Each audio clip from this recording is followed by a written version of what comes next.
Hi there, welcome back. I'm so glad you're with me for a few minutes in the Word of God. I am excited to just tell you one more thing from the story of David and Goliath. I tell you, I'm captured by this story every time I read it as I go through the Word of God. By the way, down in the show notes, there's a couple resources in a link that you could get how to read the Bible with fresh eyes. You'll be able to see things you've never saw before. I mean, God will speak to your issues and to your problems. God will speak to your hopes and your dreams. It'll change your life. There's also a reading schedule there. Go ahead and grab it. We're in 1 Samuel chapter 17, and this is just before David kills Goliath. It's that encounter. And David makes this little speech. Let me read it to you. And you listen as we're in 1 Samuel chapter 17, 45, 46, and 47. Just three short verses. David told the Philistine, "You're coming to me with a sword, a spear, and a scimitar. But I come against you in the name of the Lord of the heavenly forces, the God of Israel's army, the one you've insulted." We talked about that before. Fear is an insult that must be wiped away. And the one who spreads fear is the insulter, and he must be wiped away. Today the Lord will hand you over to me, and I will strike you down, cut off your head. Remember, he doesn't have a sword in his hand. David doesn't. He's going to use Goliath's sword. We know. David's already figured that out. And then he says, Today I will feed your dead body and the dead bodies of the entire Philistine camp to the wild birds and the wild animals. Then the whole world will know that there is a God on Israel's side. Did you know there's a God on your side? See, victory demonstrates to all the world as a witness that there's a God on our side. And then he says this, and all those gathered here, he's talking about all the army, who are a bunch of cowards, really. Oh, and the king is, oh, and all the generals and the leaders are, oh, everybody's afraid. And all those gathered here will know what? That the Lord doesn't save by means of sword or spear. That he owns this war, and that he will hand all of you over to us. Ha! I love this story. David knew the results. We talked about taking out the trash last time. I'm telling you, David knew the results. David knew he was going to win. David knew he didn't need a sword because one had been conveniently brought to the battle. The one that was going to chop off Goliath's head was brought by Goliath himself. Victors don't need everything because they take the things they need in the plunder. You see, fear caused Saul, his leaders, his generals, and his army to forget that Yahweh was on their side. Have you forgotten because you've been listening to too much of the media? Have you forgotten because of fear? Have you forgotten that God is on our side? God is on our side. I want to say it again. God is on our side. Have you forgotten? Oftentimes I do. I get too busy. Sometimes my Bible reading, I set it aside and I have to come back to it another day. Are you with me? And when we do that, the devil goes, let's see if I can make it two now, because I can really get him weak, away from the Word of God, the nourishment of the soul.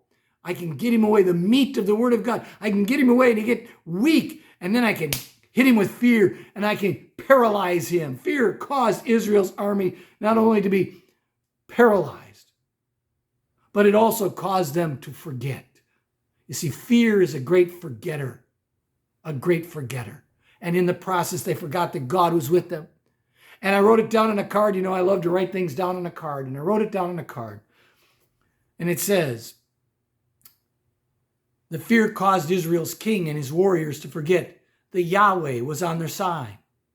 And he doesn't save by means of sword and spear. You don't have to have the weapons. They'll bring them to you. You can collect them afterwards. That he owns this war, whatever you're in right now. You may not have the resources. You may not have the equipment. You may not have what you need. That's okay. Your God owns this war. If you will just do as David did, not like King Saul and all of the cowering cowards back in the Israelite army, but if you will do what David does, and you will have some righteous indignation, and you will stand up against evil, and you will stop the insults of the braggadocious bile of this generation. And you will say, no more, enough is enough. This is it. You go no further. And you come along and you know that God owns the battle. He's the victor of the war. He will hand over your enemies to you. That enemy list was not just Goliath. Gath was one of those places where the giants lived.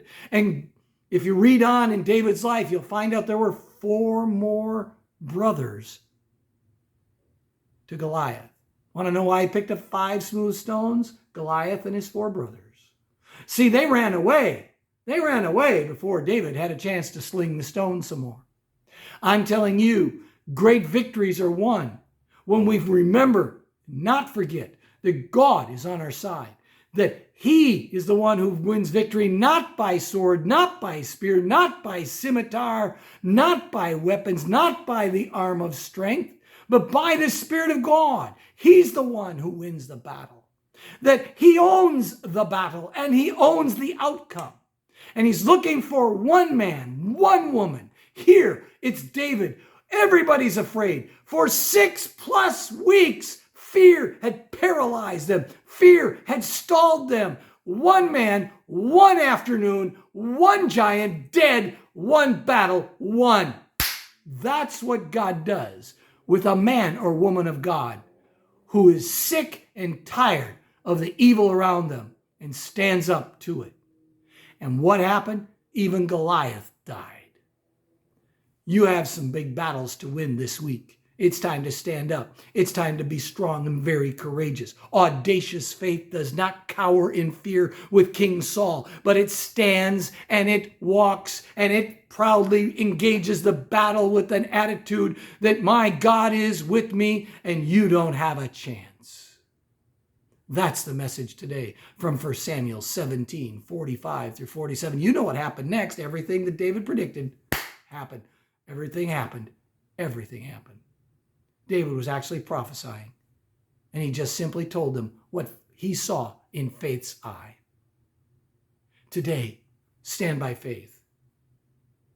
Having done all to stand, stand therefore, and stop the spread of evil in your world. The fear that paralyzes, the fear that stalls, the fear that forgets.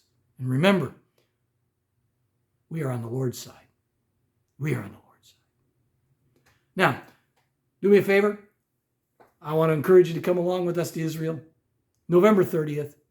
Just message us. We want to tell you all about it. Send you some information and have you come with Kate and I to Israel. It will change your life. Get those special resources, how to read the Bible with fresh eyes, and get a reading schedule. And don't forget to subscribe and then hit the notification bell so you don't miss any more of these. God bless you. It's great to always listen to you. In the comments, please, down below, tell us what you're thinking. God bless. Bye.